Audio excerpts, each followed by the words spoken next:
Shalom sahabat terang hidup yang saya hormati, saya kasih dalam Tuhan Yesus. Kita bersyukur karena hari ini kita sehat dan dapat kesempatan untuk belajar tema penting ini tentang studi kasus dalam pernikahan.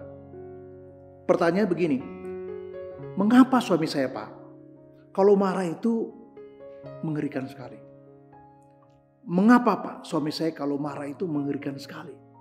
Dia bisa kasar sekali, banting-banting barang, merusak batang, banting pintu, lempar asbak, lempar botol, lempar gelas, lempar piring. Bahkan bukan hanya itu, menghakimi, menjustifikasi, menghina, merendahkan. Kenapa? Ada apa Pak? Ada apa Pak Tony?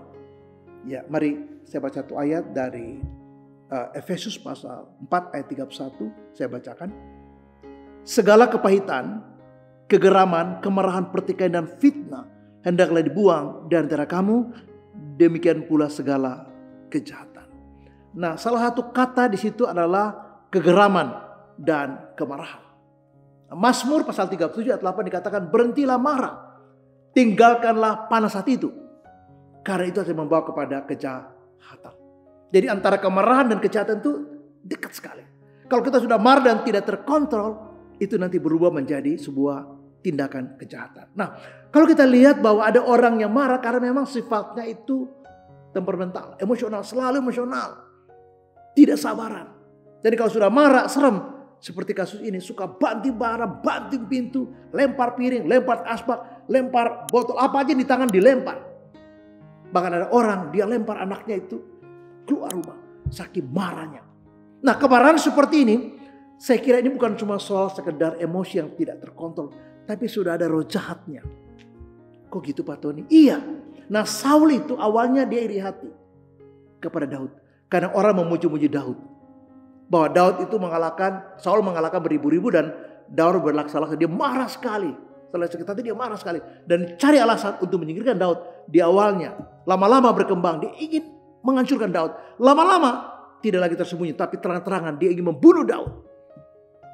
Nah, jadi kemarahan itu kalau tidak dikontrol, iblis bisa masuk situ dan memanfaatkan emosi yang buruk itu untuk merusak hidup orang atau bahkan membunuh. Dan dia berhasil membunuh imam-imam di Nob, 85 imam dan istri anak-anaknya. Jadi hampir 500 orang di Nob dibunuh oleh Saul karena kemarahannya.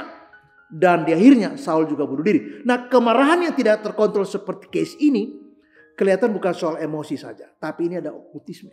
Dan itu sebabnya dia dilayani, dilepaskan dari kuasa gelap dengan cara dia percaya Yesus. Hanya kuasa Yesuslah yang sanggup mengusir kuasa gelap.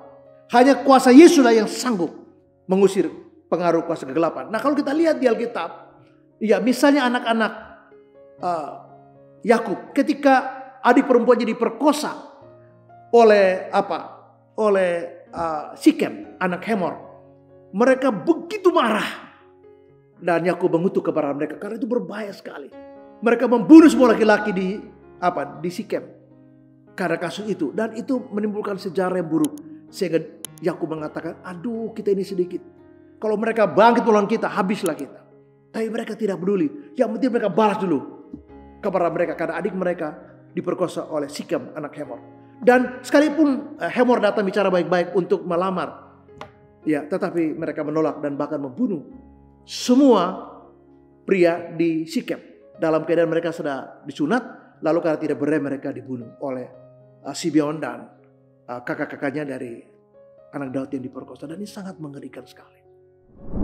Hal yang kedua, perlu kita memahami tentang motif atau alasan kenapa kemarahan itu terjadi. Yang pertama, karena orang itu belum bertobat. Bisa dia marah karena dia belum bertobat, dan karakter orang belum bertobat itu jelas. Dia tidak bisa menguasai diri. Atau dia sudah bertobat tapi dia tidak bertumbuh. Nah, yang ketiga, orang marah itu karena seperti Saul, dipengaruhi oleh roh jahat karena berawal dari rasa sakit hati. Tapi kalau kita melihat di Kejadian pasal 4, Kain marah dan membunuh Habel. Karena apa? Karena iri hati. Jadi orang sakit hati, orang iri hati, itu bisa membuat melakukan hal yang seperti ini.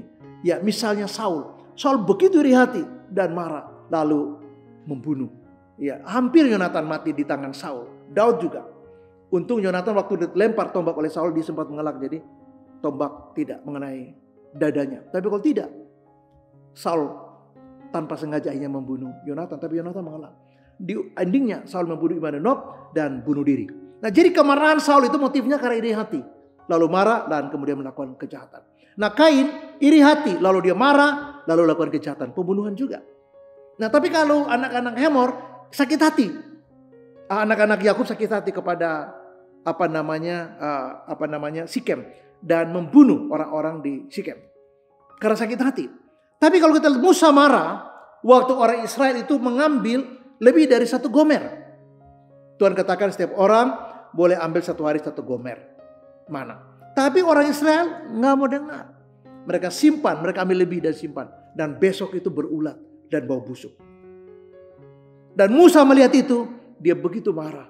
Mengapa? Karena motifnya mendidik mereka. Mereka sama sekali tidak taat. Sama sekali tidak menghormati Tuhan. Karena Tuhan sudah bilang jangan ambil lebih. Ini mental rakus. Sudah bilang jangan ambil lebih. 1 orang pun cukup. Karena volume 1 gomer itu 1,6 liter. Jadi lebih dari cukup. Mengapa begitu rakus dan begitu serakah? Ya, ingin mengambil lebih banyak. Dan ketika disimpan, besoknya menjadi busuk dan berulat. Dan itu membuat Musa marah. Tapi murid-murid Yesus juga pernah marah juga. Berkali-kali mereka marah. Waktu orang-orang membawa anak-anak kepada Yesus, mereka marah. Udah, kok direpotin sama anak-anak kecil? Udah gitu ribut anak kecil lagi. Kayak biasa orang anak sekolah minggu kan. Guru-guru sekolah minggu itu stres menghadapi anak-anak sekolah minggu. Kenapa? Ribut sekali. Iya, makanya harus ada kakak-kakak yang lain di belakang untuk jaga. Karena lari sana, lari sini, lari sana. Jadi bukannya mereka dengar apa yang disampaikan oleh kakaknya di depan, malah mereka ribut sendiri. Ya, sehingga murid-murid mungkin ya motifnya nggak mau capek. Kita udah capek datang anak-anak lagi, nanti ribut lagi, ribut lagi. Jadi motifnya jelas. Mereka marah karena mungkin udahlah dan tidak mau repot. Nah, tapi kita melihat bahwa ada bentuk-bentuk motivasi. Ada orang yang senang sekali dramatis. Persoalan kecil besar-besar dicerita. Sehingga kelihatannya seperti dunia mau kiamat. Padahal itu hanya bisa-bisa dia aja. Dia cuma sedikit, aduh. Karena kita, aduh. Padahal cuma nyamuk kecil yang gigit. Itu pun dia baikkan. Tapi dia anggap seperti dunia udah mau kiamat. Ada jerawat 1 itu, pastor saya nggak gereja, kenapa? Saya sakit berat. Padahal enggak. Ada jerawat 1 tumbuh jijidat, ya pasti dia nggak enak lah ya. Karena ada cowoknya di gereja. Tapi jangan bikin dramatis jadi seolah dunia mau kiamat. Nah, ada orang seperti itu. Dia dramatis lalu dia marah-marah, gak keluar cari jadi cari perhatian lah. Nah, seperti itu. Dan ada motif-motif seperti itu. Dan kita lihat mengapa suami kita begitu marah. Apakah itu dramatis? Apakah itu dia emosional? Apa itu teman-teman? Apa dia okultisme? Atau dia iri hati, sakit hati, gak suka? Atau yang mana? Kita harus lihat. Supaya kita bisa bersikap ketika menghadapi kemarahan suami. Nah, kenapa dia marah? Apakah alasan? Kenapa dia marah? Apakah sesuatu yang mengganjal hatinya? Atau karena apa dia marah? Nah, untuk itu kita perlu untuk memahaminya. Hal yang ketiga saya merujuk pada Mazmur 37 ayat 8 dikatakan, berhentilah marah, tinggalkanlah panas hati itu, karena itu hanya membawa kepada kejahatan. Nah, mengapa kita harus berhenti? Karena 3 emosi negatif yang harus kita waspadai, yaitu ketakutan, kemarahan, dan kesedihan. Nah, kita bahas tentang kemarahan. Nah, tinggalkanlah kemarahan, tinggalkanlah panas hati itu, karena itu hanya membawa kepada kejahatan. Nah, efeknya, dampaknya, implikasinya, risikonya buruk. Ya, saya katakan tadi, kalau orang mulai marah dan tidak kekontrol, iblis bisa masuk. Kalau dia marah dan tidak terkontrol, bisa melakukan kekerasan. Bisa terjadi banyak sekali masalah dan bisa terjadi pembunuhan seperti kasus Saul dan kasus misalnya Kain atau anak-anak Yakub terhadap Sikem karena telah memperkosa adik mereka. Dan ini membuat dampak menjadi lebih kompleks dari yang kita bayangkan. Nah, orang yang marah itu bisa melakukan kekerasan, termasuk kejahatan, bahkan bisa melakukan pembunuhan. Orang yang dikuasai kemarahan yang begitu hebat, ini bisa membuat hati orang terluka. Kalau suami bisa buat anak-anak robek jiwanya, istri hancur hatinya, rusak hubungan. Dan kalau kemarahan dibiarkan terus, akan terus ciptakan masalah, ciptakan konflik, ciptakan masalah, ciptakan coping sampai dunia kiamat. Kecuali dia sadar dan bertobat. Nah, kemarahan yang berlebihan, yang tidak pada tempatnya, bahkan tanpa alasan rasional, itu bisa membuat orang jadi konflik. Dan bisa menyebar menjadi kerusuhan. Nah, suasana menjadi rusak dan tidak kondusif. Dan orang yang menyimpan kemarahan di dalam jiwanya, dalam hatinya, dalam pikirannya, tidak ada damai. Tidak ada sukacita, apalagi kebahagiaan. Itu jauh dari orang yang menyimpan begitu banyak kemarahan. Dan dampaknya kepada fisik, orang bisa sakit. Tekanan darah menjadi naik, detak jantung menjadi tidak beraturan. Ya, dan apa yang terjadi? Kita bisa migrain, bahkan bisa pecah pembuluh darah, sakit emosinya. Kalau kita marah dan tidak tertahankan, waduh, kata-kata kita keluar dengan tak bisa kita rem. Ya, kata-kata kotor, hujat, negatif, yang sifatnya memusuhi, kata-kata kebencian, hoax, dan ya hate speech itu bisa keluar. Dan itu bisa merusak hubungan. Baik saya dengan dia, antara saya dengan sebuah lingkungan, mungkin di antara sesama anak bangsa. Kita melihat kemarin kasus ada orang yang menagih hutang dan kemudian dipukul. Dan itu ada unsur sara karena ada membawa nama suku. Itu bisa memancing loh. Dia membawa nama suku tertentu, waduh itu bisa memancing loh. Kalau itu terjadi, nah kata-kata dia itu, hate speech seperti itu, bisa memicu terjadi konflik antar suku. Dan itu tidak baik, itu sara. Hal yang keempat adalah apa langkah-langkah menghadapi suami kalau marah seperti itu. Maka tidak ada alasan yang lebih rasional, lebih alkitabiah kecuali berdoa dan bawa dia untuk dia bertobat sungguh-sungguh. Saya yakin dia tidak bertobat. Kalau tipe kemarahan yang begitu kasar, begitu jahat, menghina, merendahkan, melecehkan, banting pintu, lempar sendal, lempar sepatu, lempar piring, lempar payung, lempar apa aja di depan mukanya, dilempar semuanya.